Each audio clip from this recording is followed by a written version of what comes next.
नमस्कार। BA part third Hindi साहित्य की इस कक्षा में आप सभी का स्वागत है। जैसा कि आपको पता है कि आज हम जयशंकर प्रसाद की कामायनी के श्रद्धा सर्ग के कुछ पद पढ़ेंगे। मैंने अपने पिछले 3 पीडीएफ में आपको प्रसाद का, कामायनी का और श्रद्धा का परिचय दिया था। मैं उम्मीद करती हूँ कि आप सब ने उसे ज़रूर पढ़ा होगा, इसलिए उसका दोहराव यहाँ पर मैं अपेक्षित नहीं मान रही हूँ। लेकिन कामायनी के बारे में आपसे मैं कहूँ तो कामायनी जयशंकर प्रसाद का सर्वाधिक लोकप्रिय रचनाओं में से एक है। कामायनी को हम आधुनिक काल का महाकाव्य भी कहते हैं। लेकिन जैसा कि हमें प्रसाद की शिल्प कला के बारे में हम जानते हैं या समझते हैं कि प्रसाद की भाषा बहुत प्रांजल है, बहुत परिष्कृत है। उनके जो भाव हैं वो भाषा के साथ बहुत उच्च कोटि पर स्थापित हो जाते हैं, आरूढ़ हो जाते हैं। अगर हम कामायनी की बात करें तो कामायनी 15 सर्गों में बटा हुआ एक काव्य है, काव्य ग्रंथ है, जिसकी कथा वस्तु या जिसका कथानक एक पौराणिक घटना से उत्प्रेरित माना जाता है। कामायनी बहुत अधिक चर्चा का विषय रही है। कामायनी पर बहुत काम हुआ है, बहुत तरह से इसकी आलोचना समालोचना हुई है और प्रसाद के अन्य रचनाओं के तुलना में कामायनी अधिक अपेक्षाकृत अधिक चर्चित रही है। कामायनी कहानी है प्रलय के बाद की, जब देवताओं और दानवों का युद्ध हुआ और देव संस्कृति माफ कीजिए, जब देव संस्कृति का विलय हुआ, जब देव संस्कृति समाप्त हुई, तब एक महाप्रलय आया और उस महाप्रलय में सिर्फ और सिर्फ एक पुरुष, जिन्हें हम मनु कहते हैं, वो बचे रह गए। इस संपूर्ण पृथ्वी पर मनु नाम के इस मनुष्य का कैसे जीवन आगे बढ़ा और किस तरह से एक मानव जीवन में उन्होंने अपने जीवन में क्या क्या चीज़ें अनुभूत करी और क्या क्या किस तरीके से वो आगे अपने जीवन को अंत तक लेके गए, उनके जीवन में क्या क्या घटनाक्रम हुए, वो सब कामायनी में के विभिन्न सर्गों में प्रसाद ने दर्शाया है।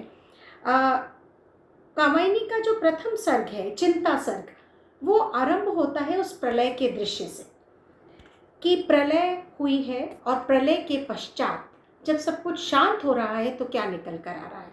एक बहुत ऊंचे पर्वत के शिखर पर मनु बैठे हुए हैं और चारों तरफ उन्हें केवल जल ही जल दिखाई दे रहा है। कहते हैं कि प्रसाद ने अपने गांव में एक बाढ़ देखी थी और उस बाढ़ के दृश्य से चिंता सर्ग जो है वो प्रेरित माना जाता है कि किस तरह से जल प्लावन या जल प्रलय मनुष्य जीवन को या जो तत्कालीन संस्कृति होती है उसको समाप्त करती है। मनु एकमात्र पुरुष हैं, एकमात्र जीव हैं जो इस महाप्रलय के बाद बचे रह गए हैं। पहले उन्हें चिंता होती है कि अब क्या होगा, फिर दूसरे सर्ग में वो आशान्वित होते हैं, आशा सर्ग है दूसरा, कि जहाँ पर वो कहते हैं कि मनुष्य अपने कर्म से कुछ तो कर सकता है। ऐसे में वो यज्ञ करते हैं, हवन करते हैं, अपना पुरुषार्थ करते हैं, श्रम करते हैं, परिश्रम करते हैं और जब वो रोज़ यज्ञ करते हैं तो यज्ञ का जो हवि होता है, हवि माने यज्ञ का जो प्रसाद होता है, वो कहीं ले जाकर रख देते हैं। उन्हें ये लगता है कि अगर मेरे अलावा कोई और इस प्रलय में बचा होगा तो वो निश्चित रूप से कभी ना कभी इस हवि को देखेगा और मुझ तक पहुँच जाएगा। रोज़ाना का उनका ये क्रम होता है, प्रतिदिन वो ये करते हैं। तीसरा जो सर्ग है श्रद्धा, जो कि आपके पाठ्यक्रम में है, इस सर्ग के आरंभ में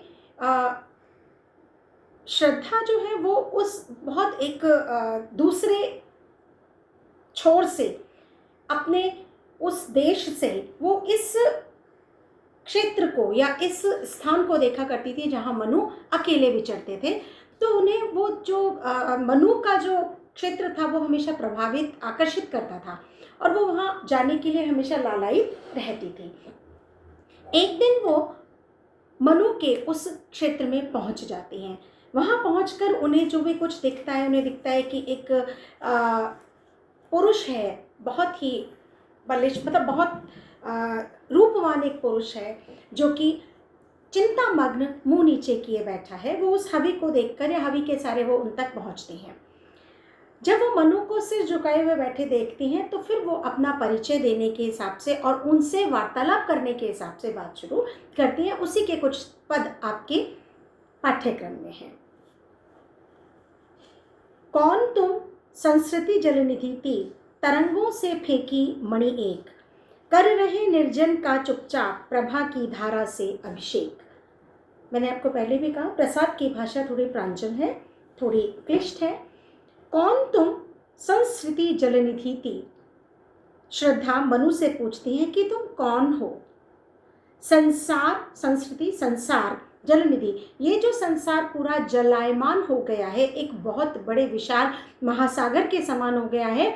इस जल प्रलय, इस भीषण, इस विस्तृत जल प्रलय के, प्रलय रूपी महासागर की जलनिधि महासागर या जल राशि के लिए आया है। उसके तीर माने उसके किनारे पर तुम ऐसे बैठे हो जैसे महासागर कोई अपनी लहरों के साथ अपने अंदर से किसी मणि को उछाल कर किनारे पर फेंक देता है।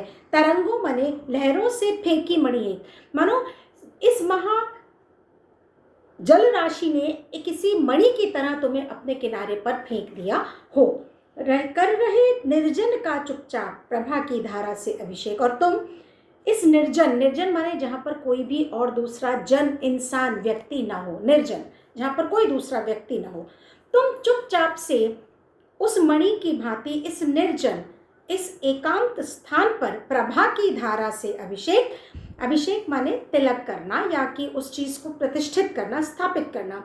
प्रभा की धारा माने तुम्हारा जो वपु है, तुम्हारा जो व्यक्तित्व है, इस व्यक्तित्व की आभा, प्रभा माने आभा, चमक, रोशनी की धारा से तुम इस निर्जन स्थान का अभिषेक कर रहे हो। मतलब कि इस निर्जन स्थान पर का तुम एकमात्र जीवित प्राणी हो जो कि यहाँ पर दिखाई दे रहे हो। तो तुम कौन हो जो इस विशाल जल राशि के तट पर एक फेंकी हुई, तरंगों से फेंकी हुई मणि के समान इस निर्जन स्थान पर अपने अस्तित्व से इस स्थान को दैदीप्यमान या प्रकाशवान कर रहे हो। मधुर, विश्रांत और एकांत, जगत का सुलझा हुआ रहस्य, एक करुणामय सुंदर मौन और चंचल मन का आलस्य। मधुर, विश्रांत और एकांत। यद्यपि तुम्हारा ये एकांत मधुरिम है, अच्छा है, सुंदर है, विश्रांत और बहुत शांत भी है। विश्रांत थकान को खत्म करने वाला भी है, थकान को उतारने वाला भी है। जगत का सुलझा हुआ रहस्य, पल भर के लिए ऐसा भी लगता है कि जैसे तुमने इस संसार के सारे रहस्यों को सुलझा लिया है, तुम्हें समझ आ गया है कि संसार का अंतिम रहस्य या जीवन का अंतिम रहस्य क्या है। एक करुणामय सुंदर मौन, तुम्हारा जो मौन है, जब से तुम आए हो तब से तुमने किसी से शायद बात नहीं की होगी, तुम्हारी वाणी ने कोई अभिव्यक्ति नहीं पाई होगी, तो तुम्हारा ये जो मौन है ये भी करुणामय है। माने तुम्हारे इस मौन पर करुणा आती है। ये करुणामय जो तुम्हारा मौन है वो मौन अपनी जगह पर, और चंचल मन का आलस्य, और कभी ऐसे भी लगता है कि तुम्हारा मन जो सदैव चंचल रहता है, मन तो सभी का चंचल होता है, कि चंचल मन जो है वो आलस्य से भर गया है। माने कि तुम चंचलता नहीं दिखाते, तुम में कोई हलचल अनुभव नहीं हो रही है। ऐसा लग रहा है कि तुम आलस्य, तुम्हारा जो चंचल मन है, जो कि मन का स्वभाव ही चंचल होना है, वो भी आलस्य से घिर गया है। इसलिए तुम इतने शांत, इतने एकाकी से इस जगह पे, इस निर्जन स्थान पर बैठे हो। सुना यह मनु ने मधु गुंजार, मधुकरी कासा जब सानंद, किए मुख नीचा कमल समान, प्रथम कवि काजों सुंदर छंद। आप कल्पना करिए कि अनेक दिनों से, लंबे समय से किसी व्यक्ति की आवाज़ नहीं सुनी हो, किसी दूसरे इंसान की किसी ने आवाज़ नहीं सुनी हो, और हर दिन उसे ये लगता हो कि न जाने कोई मेरे अलावा इस धरती पर या इस स्थान पर बचा भी है कि नहीं। वो एक दिन अचानक से किसी की आवाज़ सुनता है तो उसे कैसा अनुभूत होगा। कहते हैं सुना यह मनु ने मधु गुंजार, और वो भी एक कोमल वाणी,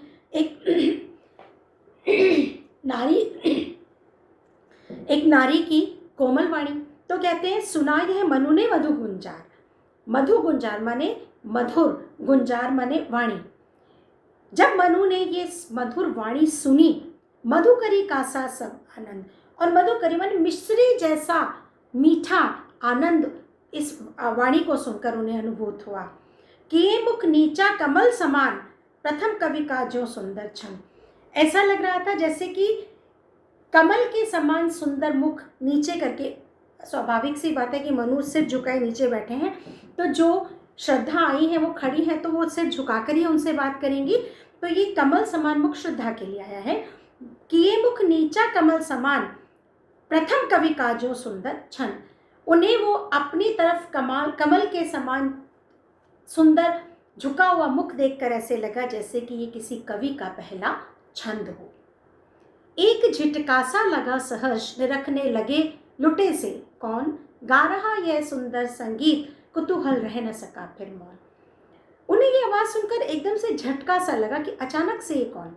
निरखने लगे लुटे से, और एकदम हतप्रभ होकर, बिल्कुल लुटे पिटे से, माने कि उन्हें अपनी कोई सुधबुद्धि नहीं रही, लुटे से निरखने लगे, देखने लगे उस युवती को, और मन में सोचते हैं कौन गा रहा है ये सुंदर संगीत, ये इतनी मधुर आवाज में कौन बात कर रहा है। यहाँ पे संगीत उनकी बोली के लिए आया है। कुतूहल रह न सका फिर मौन। फिर उसके बाद उनकी जिज्ञासा शांत नहीं रह पाई, उन्हें ये जिज्ञासा हो गई कि मुझे इसका परिचय प्राप्त करना ही चाहिए। और देखा वह सुंदर दृश्य, नयन का इंद्रजाल अभिराम, कुसुम वैभव में लता समान, चंद्रिका से लिपटा घनश्याम। और फिर जैसे उन्होंने अपना मुंह ऊपर करा, मुंह ऊपर किया, तो क्या हुआ, उन्होंने वो जो दृश्य जो उनके सामने था वो इतना सुंदर था, मानो नैनों का इंद्रजाल, अभिराम, अभिराम माने अपलक, वो इंद्रजाल, इंद्रजाल कहते हैं एक मोह पाश को, माने कि जो आपको अपने अंदर पूरी तरह से अपनी तरफ आकर्षित कर ले। तो वो जो दृश्य उन्होंने देखा, माने जो श्रद्धा की तरफ जब वो देखते हैं तो उन्हें वो दृश्य ऐसा लगता है जैसे कि ये इंद्रजाल की तरह से है, और वो उससे अभिराम हो जाते हैं। कुसुम वैभव में लता समान, चंद्रिका से लिपटा घनश्याम। अब कल उपमाएं देखिए। कुसुम वैभव में लता समान, जैसे कि बहुत सारी लताओं के बीच से कोई पुष्प झांक रहा हो, बहुत सारी बेल, बहुत सारी लताएं, उसमें से कोई फूल झांक रहा हो। या फिर चंद्रिका में लिपटा घनश्याम, या फिर काले बादलों के आंचल में से झांकता हुआ चांद। ये उपमा कवि देते हैं। हृदय की अनुकृति बाह्य उदार, एक लंबी काया उन्मुख, मधु पवन क्रीडित जो शिशुसाल, सुशोभित हो सौरभ संयुक्त। हृदय की अनुकृति बाह्य उदार, देखिए कितनी बड़ी बात है। वो कहते हैं कि ऐसा लगता है कि हृदय, अगर हम देख पाते कि हृदय कैसा होता है तो वो शायद उस जैसा होता। हृदय की अनुकृति, अनुकृति माने आप आपकी आजकल की भाषा में कहें तो जेरोक्स, माने उसकी परछाई, उसका प्रतिबिंब। हृदय का प्रतिबिंब कैसा होता, अगर उदार होकर हृदय बाहर आकर दिखा पाता कि मैं ऐसा हूं तो शायद वो ऐसा ही होता। एक लंबी काया, फिर वो कहते हैं एक लंबी काया माने परछाई। आप खड़े होते हैं, अगर आपके पीछे प्रकाश है तो आपकी परछाई लंबी दिखती है।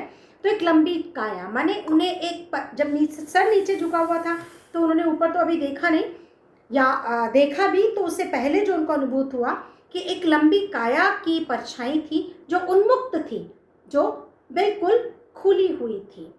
मधु पवन क्रीडित ज्यों शिशुसाल, जैसे कि मधु माने मधुर, पवन हवा, क्रीडित क्रीड़ा करना, जो शिशुसाल माने कि जैसे ऐसा लग रहा था जैसे कि हवा जो है वो किससे, किसी बच्चे के, किसी बालक से क्रीड़ा कर रही हो।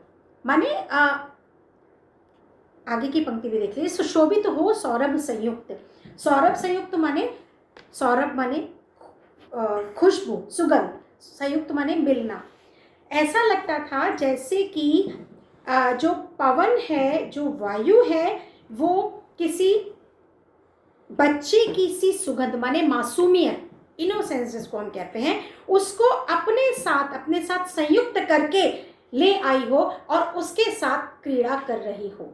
सरल शब्दों में अगर हम इसे समझें तो ऐसे समझें कि श्रद्धा को उन्होंने एक पल देखा ऊपर, और फिर जब देखा कि कौन है वो, तो उसकी एक लंबी परछाई उन्हें दिखाई दी थी, और उस परछाई को देखकर उन्हें ऐसा अनुभव हुआ जैसे कि ये जो भी अब जिससे भी मैं बात करूँगा या जो मुझसे बोल रही है, ये हृदय की बाह्य अनुकृति है। हृदय का अगर बाह्य स्वरूप होता तो ऐसा होता, और साथ ही साथ उसकी जो बदन की जो खुशबू थी, या उसके जो उसका जो को सौरभ था, माने श्रद्धा का जो सौरभ था, वो सौरभ उन्हें ऐसा लग रहा था जैसे कि पवन जो है वो किसी खेलते हुए शिशु, या सॉरी जो पवन है वो किसी शिशु से, किसी बालक की सुगंध अपने साथ समेट कर ले आई है।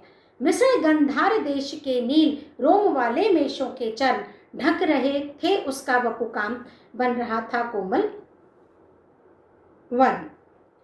मृषण गंधार देश के नील, अब गांधार देश से वो आई थी। श्रद्धा गांधार देश की राजकुमारी थी, और वहां पर नीले रोम वाले, नीले रेशों वाले मेष माने भेड़ हुआ करते थे, जिनके चर्म से या जिनकी चमड़ी से परिधान बनाए जाते थे। तो वो कहते हैं कि मृषण गंधार देश के नील रोम वाले मेषों के चर्म, नीली चमड़ी वाले मेषों के, भेड़ों के से बने हुए सुंदर परिधान को उसने पहना हुआ था। गंधार देश के जो नील, तो उससे उनको ये समझ आ रहा था कि शायद गंधार देश से आई है, क्योंकि गंधार देश में ऐसे परिधान मिलते थे। ढक रहे थे उसका वपु कांत, वपु माने शरीर, कांत माने सौंदर्यमयी, उसका सौंदर्यमयी जो वपु था, बदन था, वो उस नीले परिधान से ढका हुआ था, बन रहा था वह कोमल वर, और वही उसके शरीर को ढकने वाला एक कोमल परिधान बना हुआ था। धन्यवाद।